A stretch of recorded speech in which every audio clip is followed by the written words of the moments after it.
What's up, y'all? This is Jay Varsity, and I think this is episode 20 of NBA Talk Playoff Edition. And I know I've been a little late with trying to keep up with all these playoff games and all that, but things come up. But from what I've seen in the second round, before I get into Boston and Philly, because I got some things to say about certain somebody on the Sixers. Welcome to Toronto, where the Raptors owner, aka LeBron James, just basically explained why he can't be stopped by the Toronto Raptors. The first game was very close. It was a tight game, possibly one of the best playoff games in the playoffs. LeBron James still went off for a triple-double in game one. But can we just talk about game two? How do you literally let LeBron pick you apart to destroy you in game two? Kevin Love put up his 31 and 11. J.R. Smith put up his numbers. Jeff Green put up his numbers. But the fact of the matter is, LeBron James was toying with them. LeBron James was toying with the Toronto Raptors. The fact that they took 2 games on the road against the number 1 seed, it just shows you why the Raptors don't have that one individual that can stop LeBron. They just don't. DeMar DeRozan and Kyle Lowry, they shrink when LeBron plays great. I mean, what else do you want me to say? I mean, last night was just a prime example. It took them 1 game to figure out how to beat the Toronto Raptors.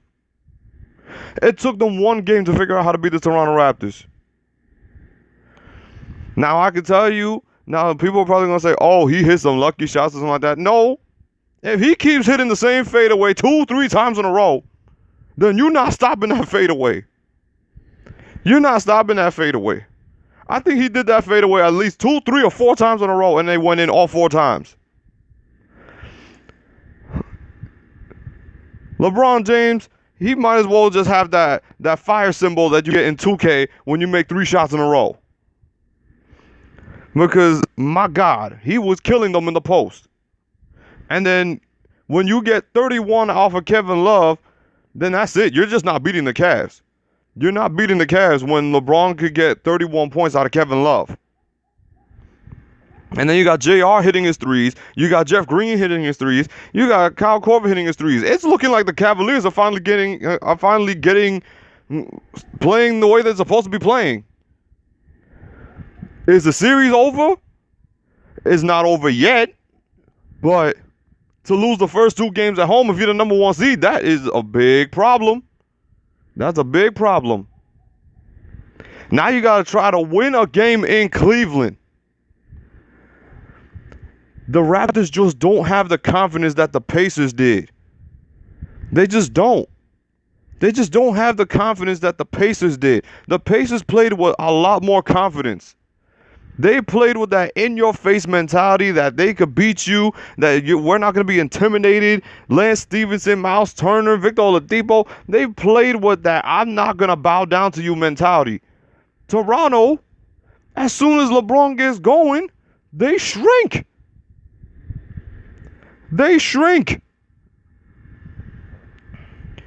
Nah, and then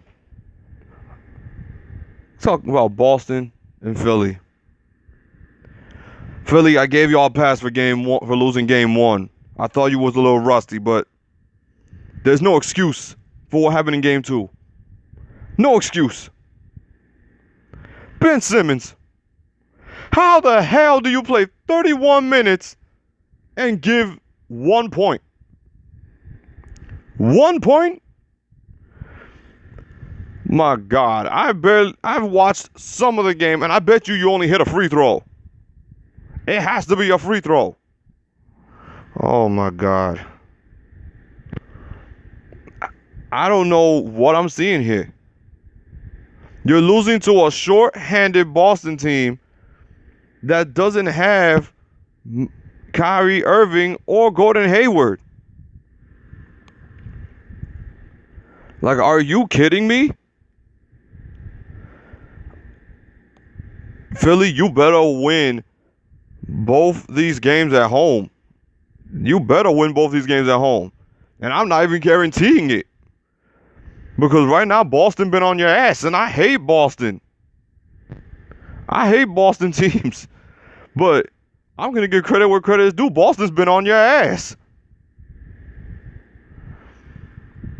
You better get your act together, especially Ben Simmons, because I see Joel Embiid doing work. He's just getting in foul trouble. But Ben Simmons, you better come out with a monster game in Game 3. Because I'm going to hold you accountable for a 1-point performance. My God. That's crazy. That is absolutely crazy. And then you got the Warriors up 2-0 on the Pelicans. Steph Curry's back. He put up his 28 points, hit 5 threes, Curry being Curry. And Utah is tied with the Rockets, and people tend to be shocked. I'm not shocked. Utah's good. Utah's a good basketball team. Do I see them beating the Rockets in this series, though? I just don't think so. But Utah's going to fight. They're just like the Pacers. They don't bow down. They fight with everything they got. And the one thing you got to be afraid of is playing a team that has confidence. But that's just today's take on the NBA playoffs. This is your boy Jay Varsity. This was episode 20. And I am out. Peace.